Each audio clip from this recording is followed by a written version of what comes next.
Imagine standing in your autumn garden, a vibrant green carpet of mustard or Phacelia stretching before you. It's a beautiful sight, but then the big question hits you. What exactly do you do with this lush growth now? Should you mow it, dig it deep into the soil, or perhaps just leave it until spring? What seems like a simple choice can quickly turn into a real garden dilemma. A wrong decision could not only nullify all the benefits of your cover crops, but even do damage to your soil.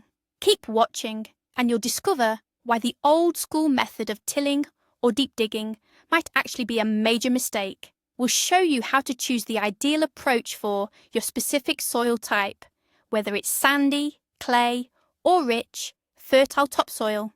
Let's briefly return to the fundamentals.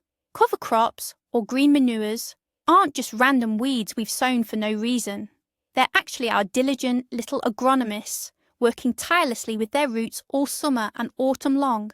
They've loosened the soil, built up nitrogen and other vital nutrients, protected against erosion, and suppressed pesky weeds.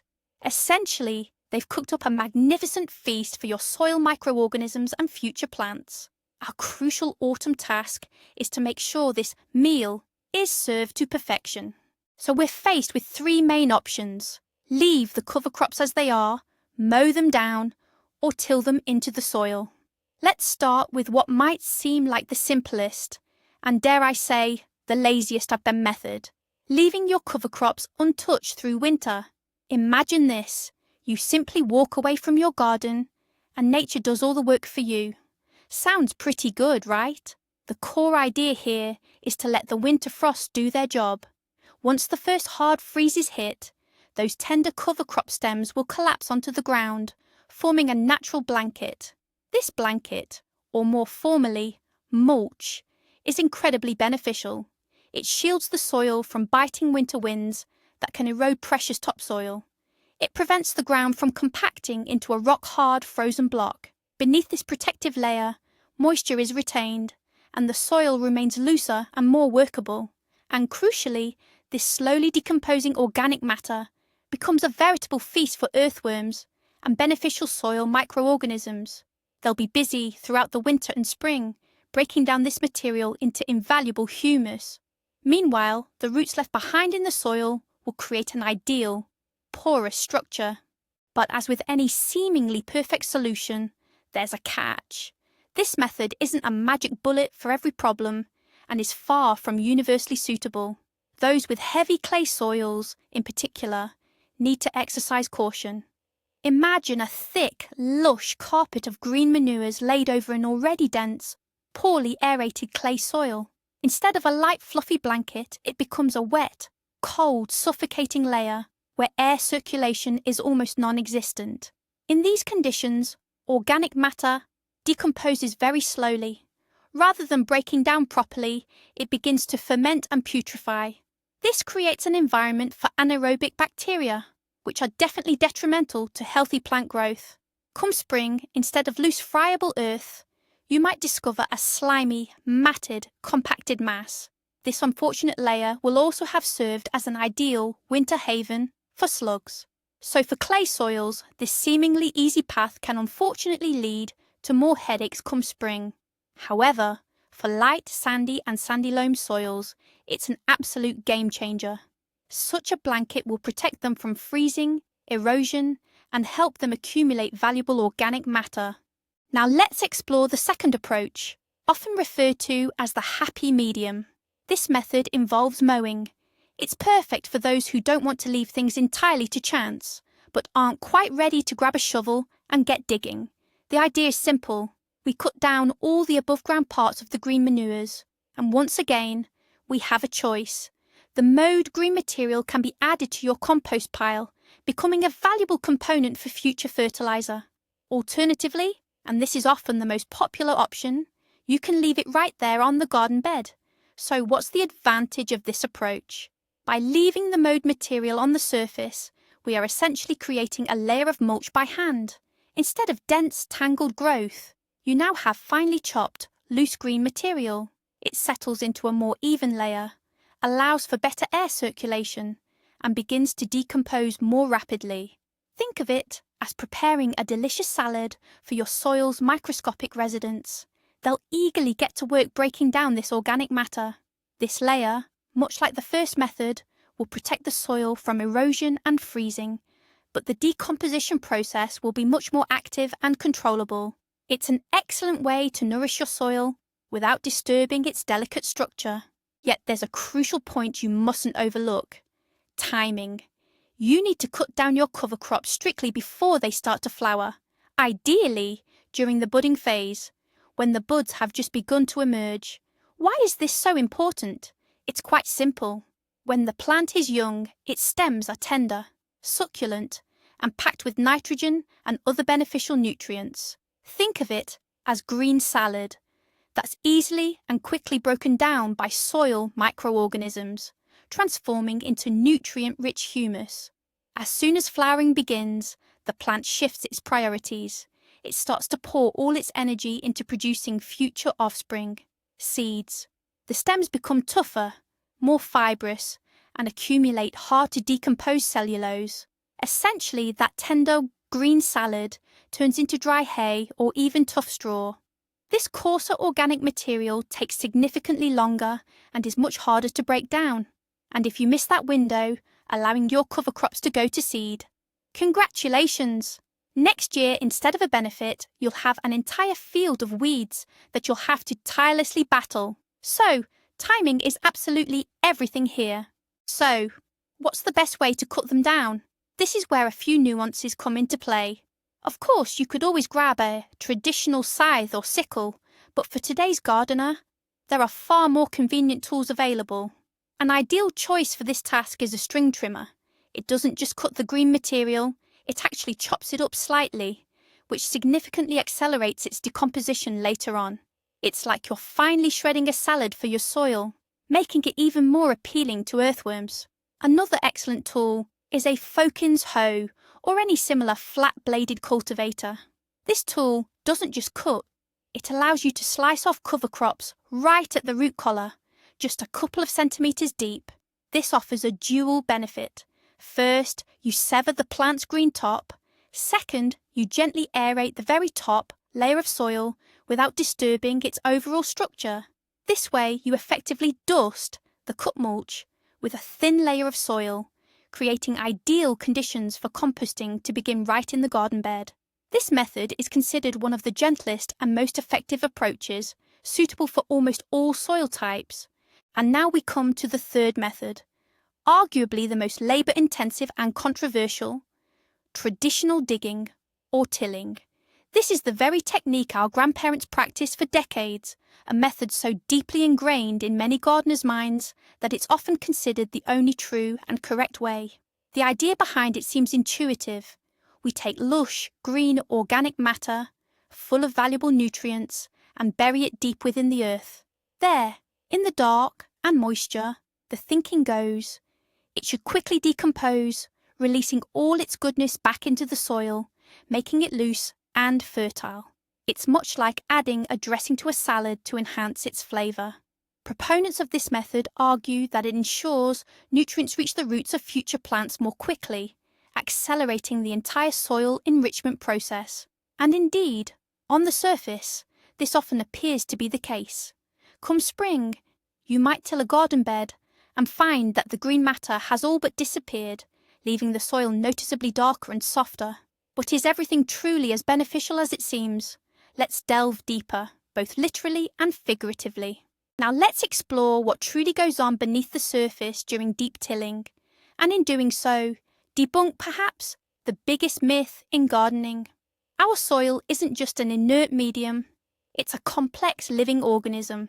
Think of it as a multi-storey building, where each floor houses different inhabitants, each with their own crucial roles. On the upper levels, where oxygen is plentiful, live aerobic bacteria. These are the tireless workers responsible for creating humus and ensuring soil fertility. Venture deeper, where oxygen is scarce, and you'll find anaerobic microorganisms. They perform entirely different, yet equally vital functions. So what happens when we turn over a spade full of earth?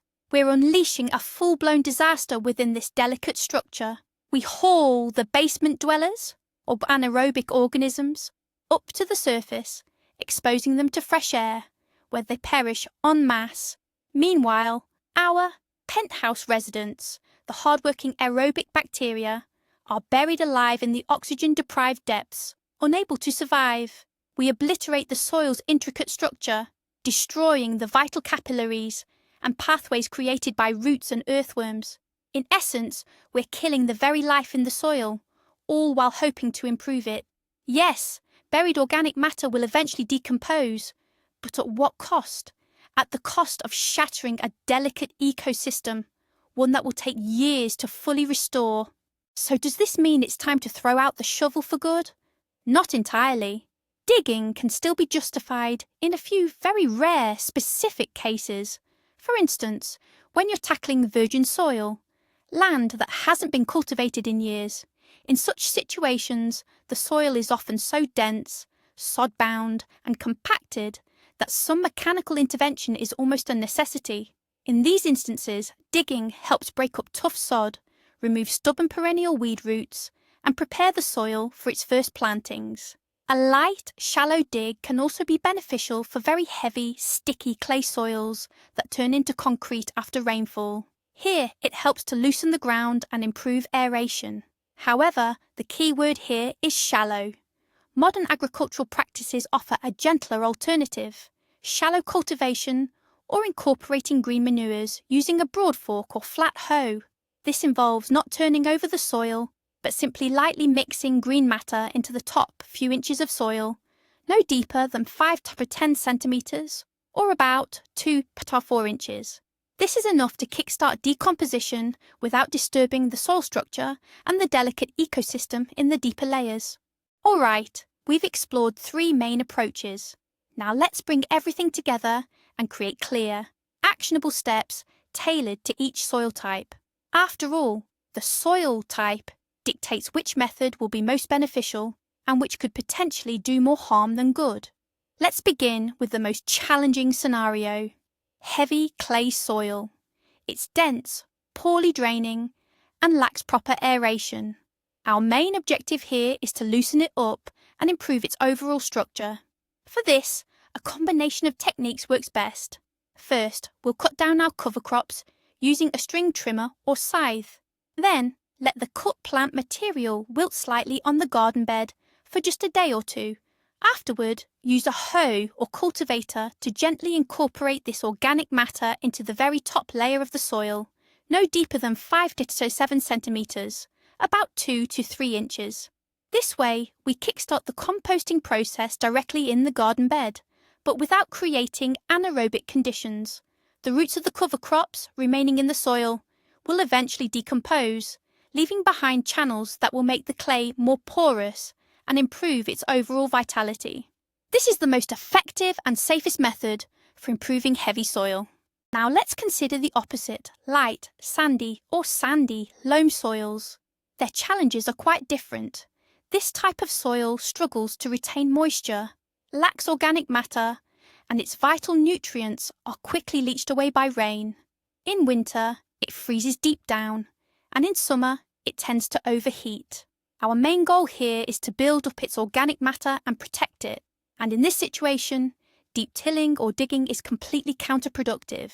It will only accelerate drying and the depletion of an already scarce humus layer. Therefore, for sandy soils, the best approach is often what we call the lazy method. We either simply leave cover crops to overwinter under the snow, or, if the green mass is very dense, we mow it and spread it evenly across the surface of the beds. This mulch layer will be a true saviour for sandy soil. It will protect the soil from erosion and deep freezing, help retain snow, and in spring, capture valuable meltwater. As it slowly decomposes, this organic matter will gradually enrich the soil, making it more moisture retentive and fertile. Earthworms and beneficial microorganisms will absolutely thrive on this rich organic feast. But here's the crucial insight that changes everything. The big revelation we often overlook is this: we tend to see green manures merely as green mass that needs to be dealt with. What we often forget is that our garden bed isn't just dirt. It's a bustling metropolis, home to billions of living organisms, bacteria, fungi, and worms. For these microscopic residents, deep autumn digging is nothing short of an earthquake and a tsunami combined. It obliterates their homes, disrupts vital food chains, and devastates the very ecosystem responsible for keeping our soil vibrant and fertile. Understanding this simple fact completely transforms our approach to gardening. The most valuable part of green manures isn't just the leafy tops, it's the extensive root systems left behind in the soil. These roots create a porous structure, provide continuous food for microorganisms, and continue their beneficial work long after the plant above ground has died.